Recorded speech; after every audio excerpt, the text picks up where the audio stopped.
Genesis 1, verse 1 teaches that in the beginning God created the heaven and the earth. This verse alone shows that God is all-powerful and God knows everything. This verse alone shows the power of God. Let's carry on. Now the earth was empty and void, and darkness was upon the face of the deep, and God's Spirit was over the waters. And God said, "Let there be light." And there was light, and the light was good. God separated the light and dark into day and night. That was the first day of creation. And on each day after that, God created. On the second day, he made the sky. On the third day, dry ground, land, and seas were made, trees, plants, seeds of all kinds. And it was good. On the fourth day, the sun, moon, and stars were made, to give light to both day and night. And God saw that it was good. Fish and birds filled the sea and the sky on the fifth day, all created by God's command. And it was good. And on the sixth day, all living creatures, cattle, and all the creatures that move on the ground. And it was good.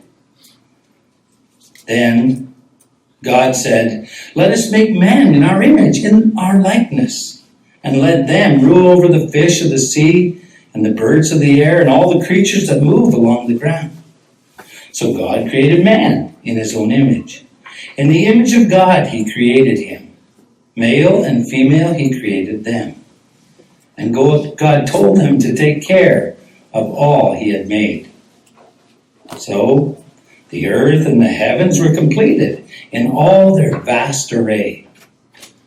So there we have, very briefly, what the Bible teaches about how our world was made.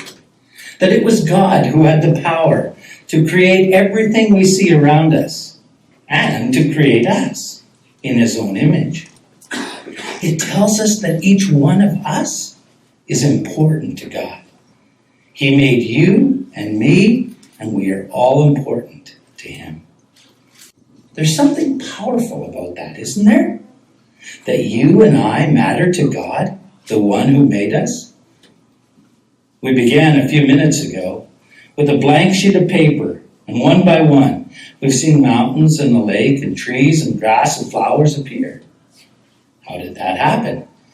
Someone created them with a simple piece of chalk and a sheet of paper.